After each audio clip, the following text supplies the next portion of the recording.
Oh, hello. We're here. We're here right now. And you're watching Fallon's Daily Toast. We're live. We're at Somerville Community Access Television. We're in the hot set. John Bales. Hello. Hello. Thank you, Fallon. So thank you for being in the show. Well, thank you very much. And thanks for those that are tuning in right now. It's such a treasure. Yeah. So for those of you that don't know John Bales, he is a guy, and he's a special guy. And John, in 1972, began to formally practice Zen Buddhism There you go. in San Francisco. Yeah. Why don't you talk about that a little bit? Well, you know, I was in college and having both some emotional difficulty and also wondering what the heck I was doing with my life. And I fell in love with Tang and Sung Dynasty China. Now you might ask, how did I even know that such a thing existed? Because I took a course in Chinese culture. And I fell in love with the poetry, the philosophy, the painting. And what I found was, as I traced the origin of these things, much of it was sourced in Buddhism. And in particular, at the Tang and Sung Dynasty, Chan Buddhism, which is now Zen, was at its height. And I decided I wanted to go do that. So I left university on a leave of absence, partly through my sophomore year, and thought I might be gone for a year or so while I straightened my life out. And went to the San Francisco Zen Center, and I was there for 12 or so years. I lived in the city at the San Francisco Zen Center. I worked in an ice cream store part-time, paid the rent in an apartment, sat meditation every day, studied Buddhism, prepared to go off to the monastery, lived at the monastery for 3 years, and then came back and lived at our then and now farm, Green Gulch Farm, worked with horses, worked in the fields, did everything from being the garbage man to the abbot's assistant and the head of the meditation hall and things like that. And I was ordained in 1977 when I was 25. And who was it that ordained you? Well, my teacher then was Richard Baker. And there were a large group of us, maybe 24 of us, who were ordained. It took 2 days. And it was quite a powerful experience. It changed my life, shook it up quite a bit. And then by the time 1984 rolled around, I was maturing and ready to see about the rest of the world. Having lived in the community for 12 years, I felt it was time for me to return to the university, sort of complete my my undergraduate degree, and then see what happened. And as a result, I picked up the phone, called up Harvard, and where I had been matriculating, and said, "Can I come back?" And they said yes. But we don't have a place for you to live. And I said, that's fine. I'll find a place to live. And I did. And they were very generous with their financial aid. And as it turned out, I did well enough that, in fact, I was a full scholarship student as long as I maintained my grade point average. And when I went back, I studied international political economy, of all things, with mostly about the IMF and the World Bank and issues like that. Structural adjustment is what they called it. And also third world development, we might call it, is what they called it then. How did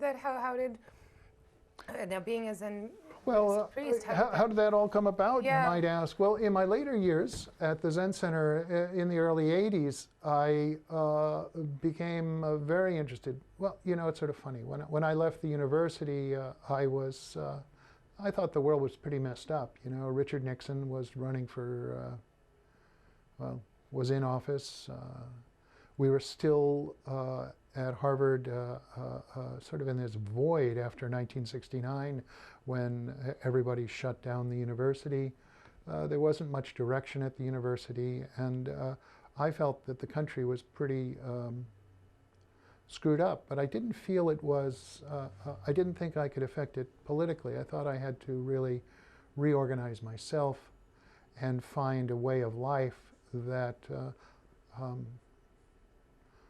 could take care of my mind and body, my state of mind, as well as then take care of other people in that way. Over time, as I practiced, I became more and more involved in social and political issues again. And by the late 70s, early 80s, I was involved in the bilateral nuclear weapons freeze. And for some strange reason, I was elected the president of the San Francisco City and County bilateral weapons freeze. And we were on the ballot, and we passed the referendum on the ballot. And I was lucky enough at some point to, because of connections through the Zen Center, be put in touch with a man named Michael Murphy, who was involved with, who actually owned, Esalen Institute, and another man named David Harris, the David Harris of burning draft cards in Joan Baez and such later. And they were involved in a program that had to do with US-Soviet exchange. Citizen diplomacy. And I just helped out a little bit with that. What would happen is scientists from the Soviet Union would come across to the United States, and scientists from here would be shipped over to Russia, and artists as well. So every now and again I got to have lunch with one of the scientists or artists and talk and share our views about how the world works and what's going on and what they thought about, or how should I say, what information they received about us, we Americans, and me sharing our ignorance or what we were taught about them through the newspapers and what have you. And then we began to learn really that we're all just people. And we weren't so excited about a world that was continually dominated by the, by Brezhnev or Nixon and such.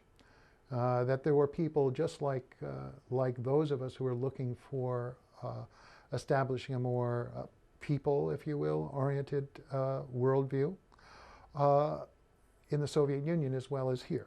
And we began to develop that.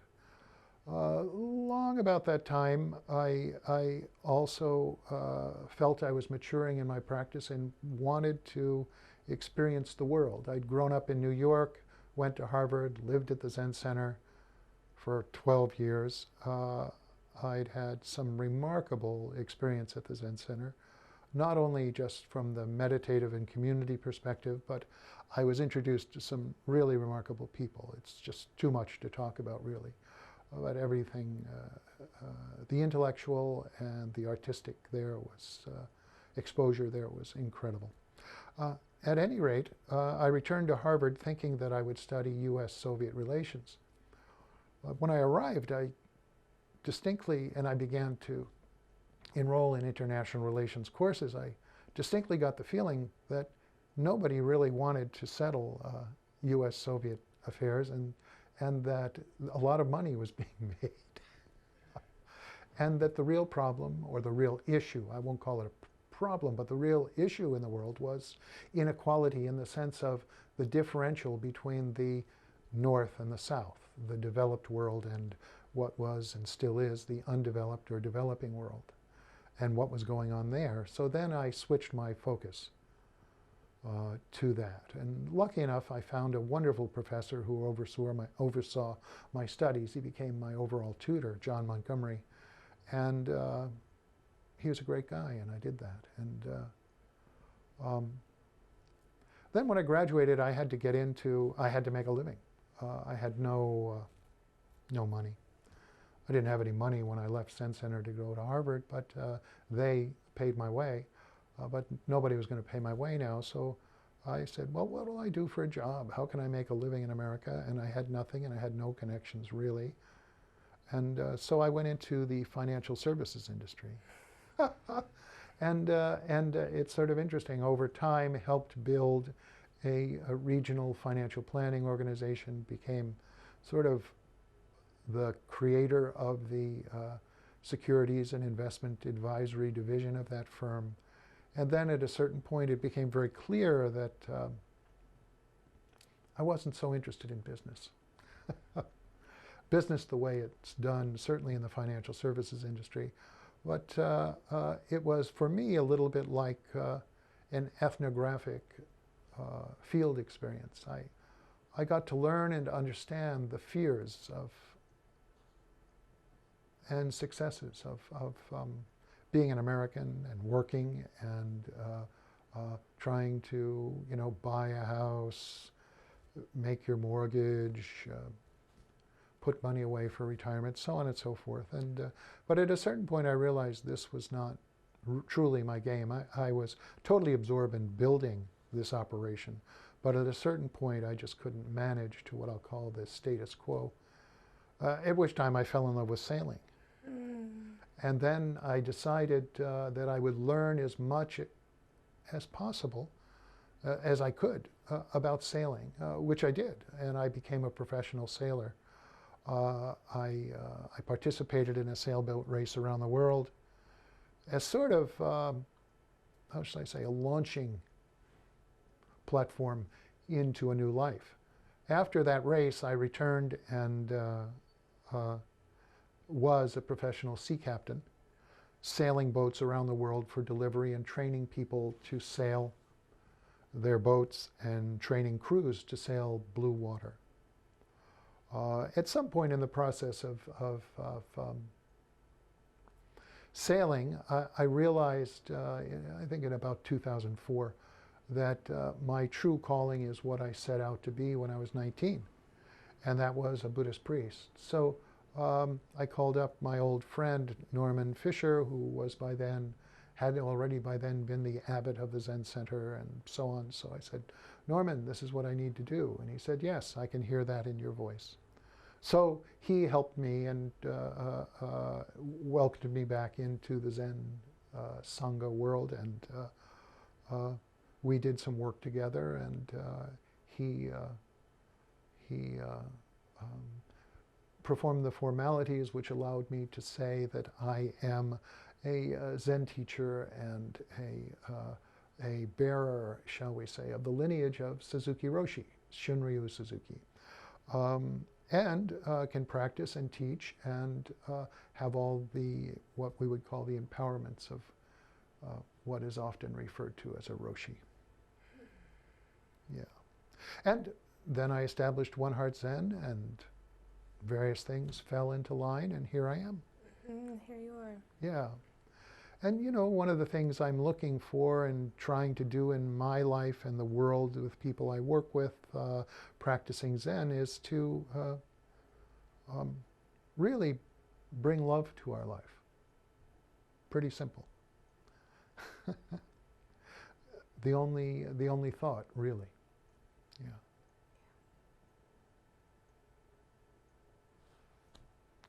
So, my job is to listen. It's a sort of a funny thing. At a certain stage in practice, we talk about Zen meditation and people meditating and sitting still, being mindful, following your breath. At a certain stage in Zen practice, in most any practice, my meditation has become talking with people, honing, listening, and addressing issues that are going on with people, and helping people to express what Suzuki Roshi used to call their inmost request in life. So in many ways, I'm been trained to listen for that and trained to address it. And it sounds like I'm helping other people, but frankly, what's happened is everybody I meet is now my teacher. So I learn from people, and the better I listen, the more completely I am able to listen, and the more fully I am able to respond, just as I am, and just as we are here, the more powerful our interactions, our face-to-face meetings become. And they become, for me, a form of what I'll call empowerment.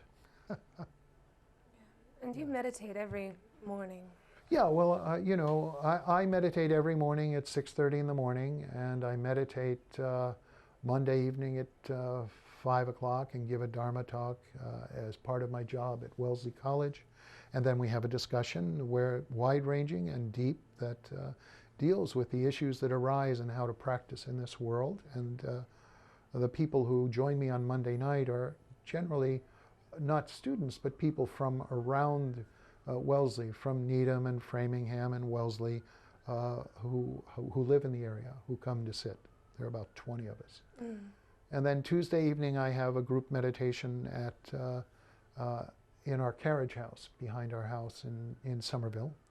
And then on Wednesday evening as well, I see people.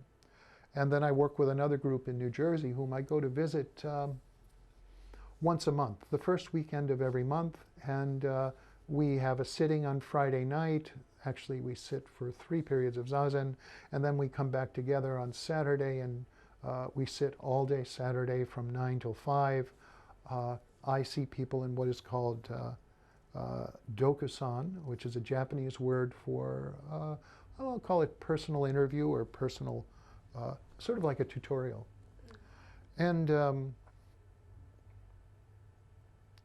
so I'm talking with people, individuals all day, and people are meditating. And then we have a noon service, and we eat lunch together, and we do a little work period around wherever we are, cleaning and doing the dishes and such. And then late in the afternoon, I give a Dharma talk, and we have a little discussion. And then I head home on Friday. Twice a year, we have a longer period of meditation, which is 3 nights and 2.5 days. And in December and in July, we just finished one of those now, and we go away to a camp and meditate, and in silence for that period of time. And people love it. It's difficult. It's hard to do, to sit still for so much time. But people get through and find an incredible richness in it. So much so now that this group that I work with in New Jersey would like to do more extended time. And it makes sense, you know.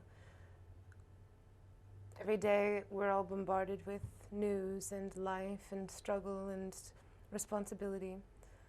So to take that, 20 minutes, 30 minutes, if you can, 2 days, to quiet your mind, to try to quiet your mind. It isn't easy. Yeah. The first stage largely is we sit there and we try to be comfortable with ourselves.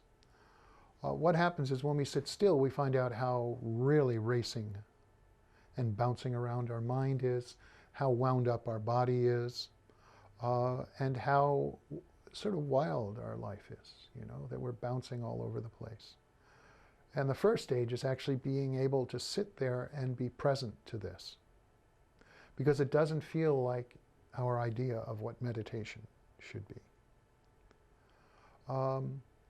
We might use a device like following our breath, or counting our exhales from 1 to 10, or even saying a mantra, or repeating a word, or being simply aware of our body and our posture. And over time, we might be aware of, we might take up a phrase of like a Zen story or something and focus on that. But over time, really what happens in Zen meditation is we simply sit. There's no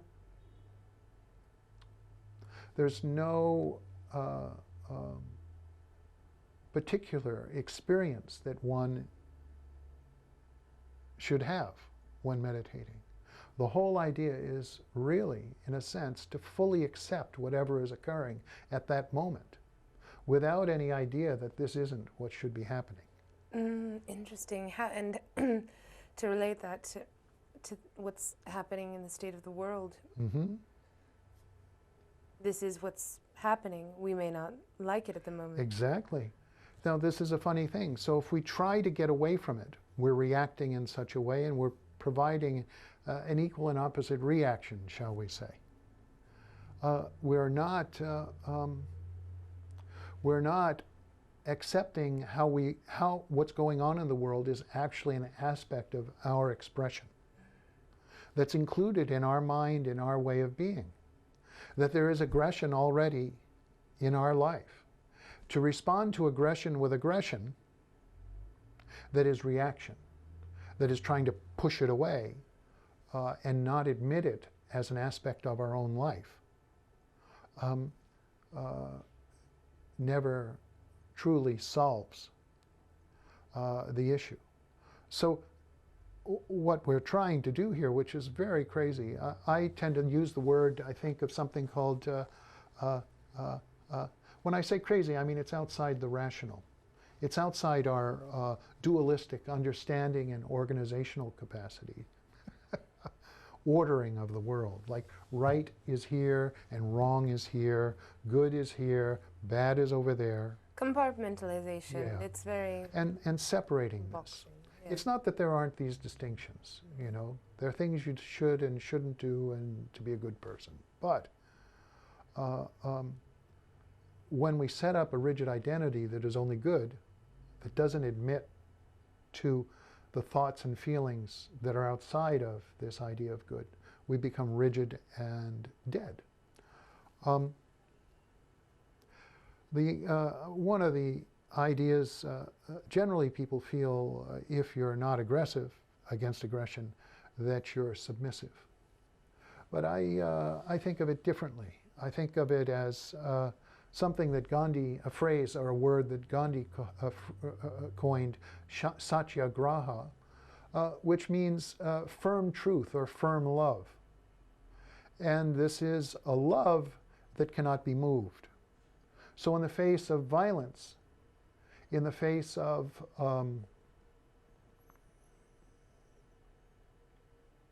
obstinance, there's a presence of fully accepting the obstinance of the other person and the aggression, and not being forced into a situation where, you know, you pick up a gun or a club, or you start screaming, or you actually, how shall I say, lose your capacity to respond in a different way than losing your temper. There's one way to respond firmly and seemingly aggressively and seemingly with rage or anger that isn't caught up by that rage or anger. There's a freedom in it. In some Zen stories, they say, they analyze somebody's response by saying, he always left himself room to turn around, which means in this person, there's never a situation where they're cornered, where there's only one response, and they only have one thing to respond with. Because once you're stuck in that corner, the other person has you. You're responding in the same way that they are. And that's not going beyond the issue.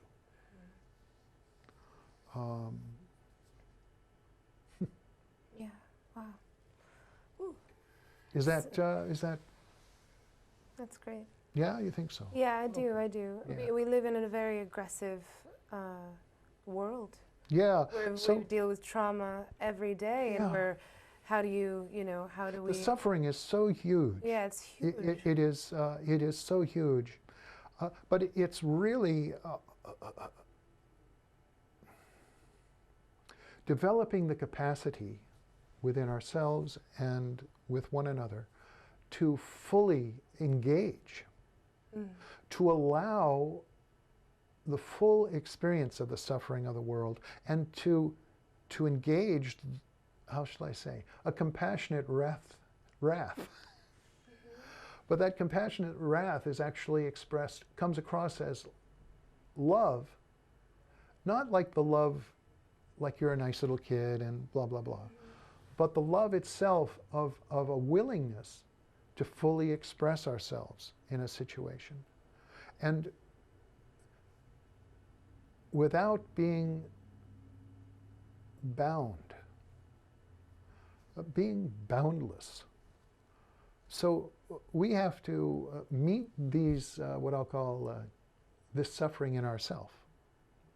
And as we meet this suffering in ourself, by sitting still is one way, we actually develop the capacity to fully experience our range of emotions and feelings and thoughts, from anger and hate through love and kindness, and transform that energy, because most anger and most fear and most defense is related to fear, and it's related to fear of losing what we think we have. In a Buddhist world, there is nothing that supports us. We are insubstantial. That's just reality. Everything changes.